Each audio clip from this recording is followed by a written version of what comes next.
সত্যি সত্যি জমজমাট হলো বাঙালির উইকেন্ড।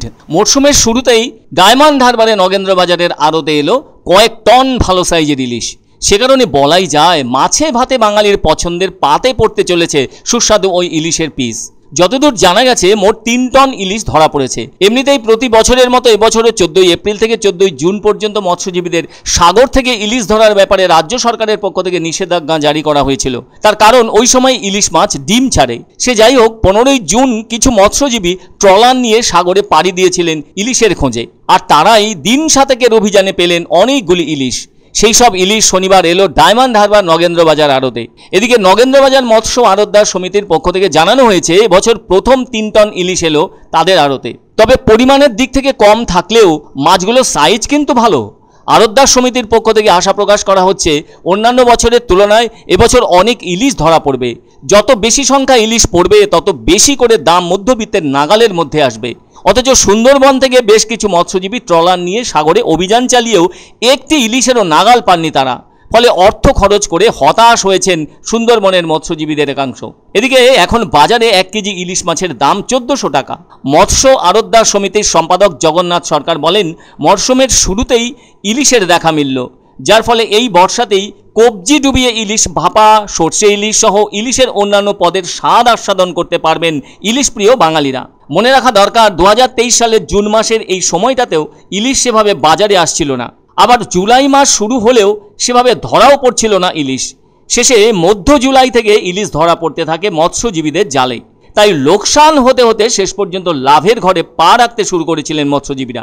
গত বছর ওই ইলিশের পাইকারি দাম ছিল 700 টাকা কেজি। তারপর সাধারণ মানুষ যখন ওই মাছ কিনলেন তখন তো দাম 1000 টাকা কেজির ওপরে উঠেছিল। ফলে তাদের কাছে অধরাই থেকে গিয়েছিল ইলিশ অনেক দিন। তবে যদি টনকে টন ইলিশ ধরা পড়তে থাকে তখন সেই দাম অনেক নেমে এসে 300 থেকে 400 টাকা কেজিতে চলে আসতে পারে। আর এবার বছরের প্রথম অভিযানে এলো 3 টন ইলিশ মাছ। এসব মাছ আনা হয় ডায়মন্ড হারবার নগেন্দ্র বাজার আড়তে। ক্রেতাদের কেউ কেউ যেন রস করে বলছেন, সেই তুমি এলে, বড্ড দেরি করে এলে। কি বছরভর এভাবেই থাকবে তো? এর অর্থ হলো ভোজনরসিক বাঙালি চায় ইলিশের মতো মাছ সারা বছরই তাদের পাতে পড়ুক। কিন্তু ইলিশ তো সারা বছর জালে ধরা পড়ে না, কারণ বর্ষা চলে গেলেই ইলিশ যেন টা টা করে গভীর সমুদ্রে লুকিয়ে যায়। এমনিতেই রূপালী শস্য ভোজনরসিক বাঙালির পাতে পড়ুক চান সকলেই। এটা তো সত্যি, ওই মাছটি চোখে দেখার পর থেকেই জিভেও জল চলে আসে। সেই সঙ্গে তার যে গন্ধ, অন্য সব মাছকে পিছনে ফেলে দিতে জুড়ি নেই ওই ইলিশের। এবার যেটা দেখা গেল তা হলো দক্ষিণবঙ্গে এখনো বর্ষা সেভাবে ডানা মেলা হয়নি। তবুও যতটুকু দেখা দিয়েছে বর্ষা, তাতেই কিন্তু ইলিশ এলো বাংলার ঘাঁটিতে।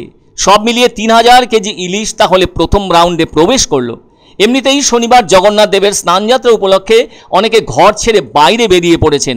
এছাড়াও রবিবার তো আছেই, তাই এই দুদিনে ওই সামান্য মাছ হুটহাট করে বিক্রি হয়ে যাবে। তাই বাঙালি অপেক্ষায় রয়েছেন আরও ইলিশ ধরা পড়ুক। এখন মোটামুটি ওই 800 ওজনের মাছ 1000 টাকা যাচ্ছে। 1 কিলো 100 ওজনের মাছ ওই 1400-1450 টাকা। হ্যাঁ, গত বছর যে ছোটো ছোটো কেস ছিল, এবারে মোটামুটি সাহায্য আছে। এখন প্রথম শুরুতে খুব একটা আসেন, তবে আশা করা যাচ্ছে বেশি আসে। আজকে থেকে মোটামুটি ইলিশটা দেখা দিয়েছে, বেশ ভালো সাইজ দেখা দিয়েছে। এই বছর প্রথমেই এত সুন্দর সাইজ, 700, 800, 1 কিলো 200, 300 এরকম সাইজ হচ্ছে। 500-600 আছে, কিন্তু বিগ সাইজটা বেশি, পরিমাণটা কম। পরিমাণটা হয়তো 10 মণ, 8 মণ, 12 মণ পর্যায়ে আছে তার সাথে। তো স্টার্টিংটা এরকমই হয় আমাদের। তো আশা করি এবছর বৃষ্টিটা হলে 10-12 দিনের মধ্যে ইলিশটা প্রচুর পরিমাণে দেখা দেবে।